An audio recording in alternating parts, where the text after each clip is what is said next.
मैं शंकर कुमार, स्वागत आप सभी का जादूगर मिथ में। ये म्यूजिक का ओरिजिनल पेपर हम लेकर के आ गए हैं। जिसका भी म्यूजिक का पेपर है तो ये जो है ऑब्जेक्टिव जो है रामबाण साबित होगा। ये ऑब्जेक्टिव आपको 100% पूछा जाएगा।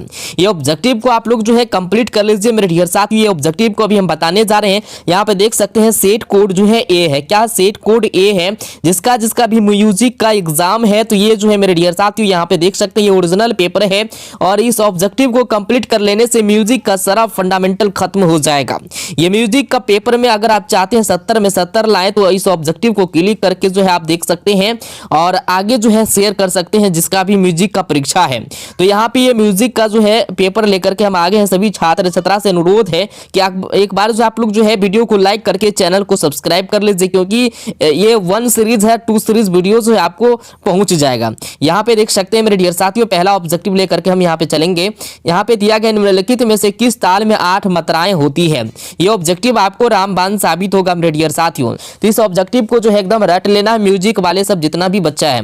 निम्नलिखित में से किस ताल में 8 मात्राएं होती है? झप ताल है, कहरवा है, इसके बाद दादरा है, रूपक है। बताइए।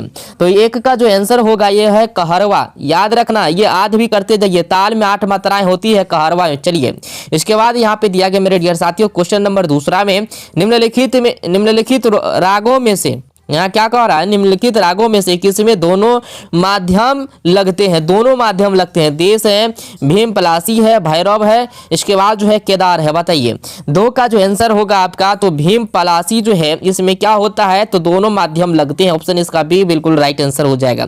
ये ऑब्जेक्टिव जो है रामबाण साबित होगा, आपको पूछा जाएगा। म्यूजिक जिसका भी एग्जाम है फटाफट जो है आप लोग कंप्लीट कर लीजिए। इसके बाद है पखवाज वाघ कौन सी श्रेणी में आता है? तो तत् है, इसके बाद है अवनद है, सुशीर है, धन है। बताइए। तो इसका 3 का जो होगा मेरे डियर साथियों ये क्या हो जाएगा? घन हो जाएगा। ऑप्शन बिल्कुल जो है डी राइट आंसर हो जाएगा।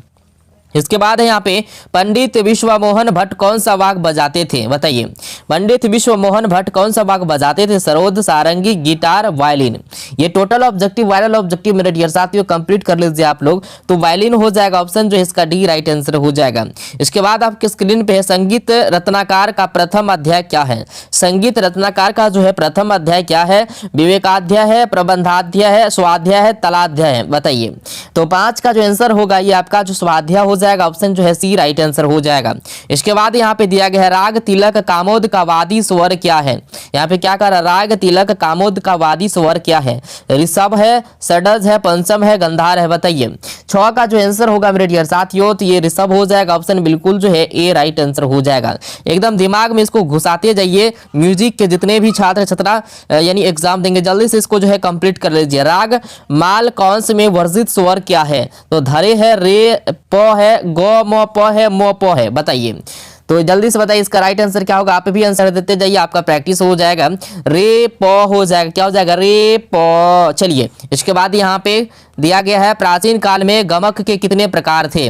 प्राचीन काल में गमक के कितने प्रकार थे मेरे डियर साथियों? तो 8 का जो आंसर होगा ये 15 प्रकार थे। ऑप्शन बिल्कुल जो है डी राइट आंसर हो जाएगा। चलिए, इसके बाद है नमित क्या है? नमित क्या है मेरे डियर साथियों? झाला है, ताल है, गमक है, इनमें से कोई नहीं। बताइए। तो 9 का जो आंसर होगा ये गमक हो जाएगा। क्या हो जाएगा? गमक हो जाएगा। चलिए, इसके बाद यहाँ पे है पद रचनाओं से संबंधित विभिन्न खंड है।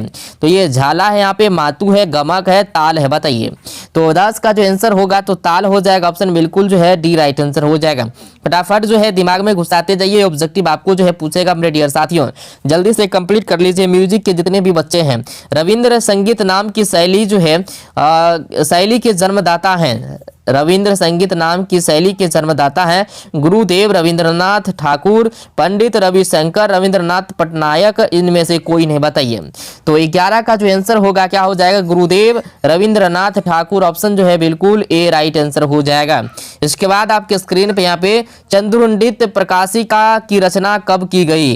तो कब की गई मेरे डियर साथियों? तो 12 का जो आंसर होगा 1660। ऑप्शन बिल्कुल जो है सी राइट आंसर हो जाएगा। इसके बाद यहाँ पे सुल्ताल कितनी मात्राओं का होता है? सुल्ताल जो है कितनी मात्राओं का होता है मेरे डियर साथियों? तो 13 का जो आंसर होगा क्या हो जाएगा मेरे डियर साथियों? तो ये 10 प्रकार के कितनी प्रकार का होता है? सुल्ताल कितनी मात्राओं का होता है? तो ये 10 मात्राओं का होता है। चलिए, इसके बाद यहाँ पे है चौताल कितनी मात्राओं का होता है? चौताल, चौताल के बारे में देखेंगे, भगत सब में चौताल भी चलता है। चौताल कितनी मात्राओं का होता है?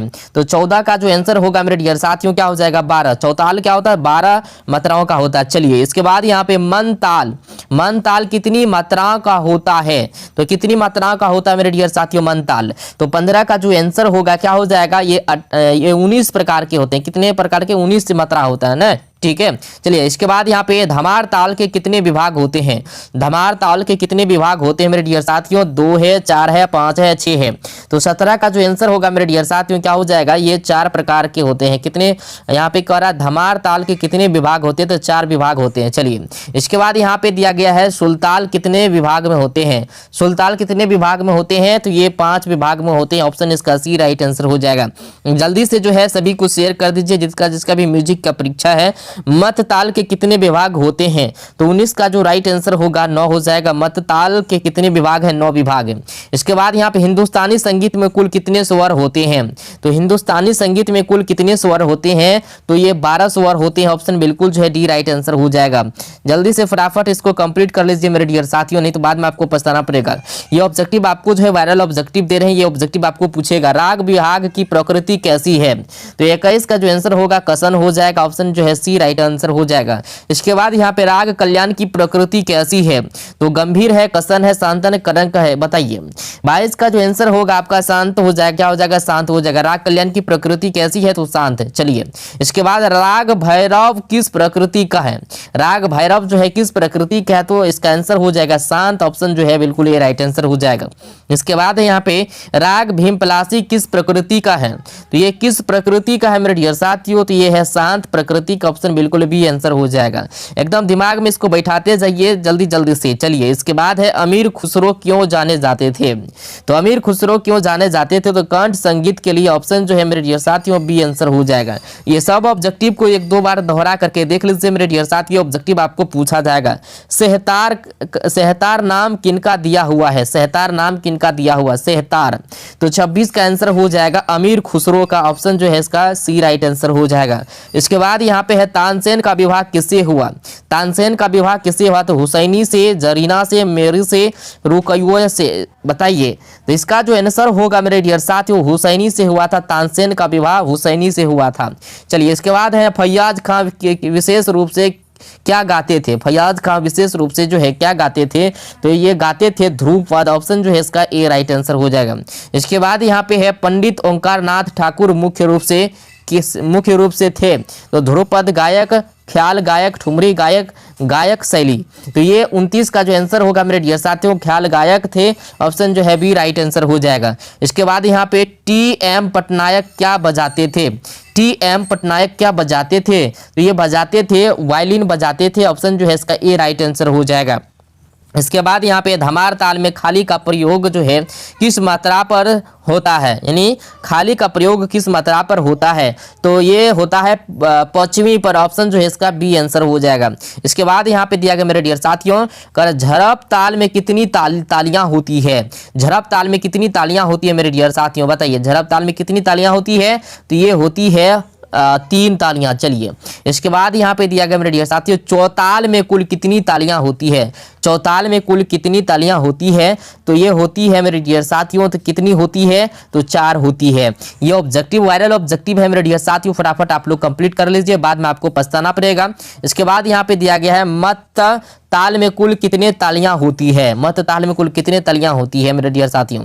इसके बाद यहाँ पे दिया गया है सुल ताल में कुल कितनी खालियां होती है? कितनी खालियां होती है? सुल ताल में कुल कितनी खालियां होती है, बताइए। तो 34 का जो आंसर होगा 26 हो जाएगा। चलिए ऑप्शन इसका भी ए राइट आंसर हो जाएगा। इसके बाद यहाँ पे दिया गया रूपक ताल में किस किस मात्रा पर तालियां होती है? तो रूपक ताल में किस किस मात्रा पर तालियां होती है? तो 36 का आंसर हो जाएगा मेरे डियर साथियों। तो इसका हो जाएगा पहली, 9वीं एवं 6ठी पर। ऑप्शन जो है बिल्कुल बी राइट आंसर हो जाएगा। देखिए आपको 35 ऑब्जेक्टिव बता चुके हैं। ये 35 ऑब्जेक्टिव जो है मेरे डियर साथियों आपका जो है ये रामबाण काम करेगा, यानी रामबाण की तरह जो ये आपका काम आएगा मेरे डियर साथियों। ये सीरीज 1 का वीडियो था। सीरीज 2 में जो है सब्जेक्टिव ऑब्जेक्टिव लेकर के आएंगे, तो चैनल को सब्सक्राइब करके बेल घंटी को दबा दीजिए। जैसे सीरीज 2 का वीडियो आएगा तो आप तक पहुंच जाएगा। मिलते हैं अगले वीडियो में। थैंक यू, धन्यवाद।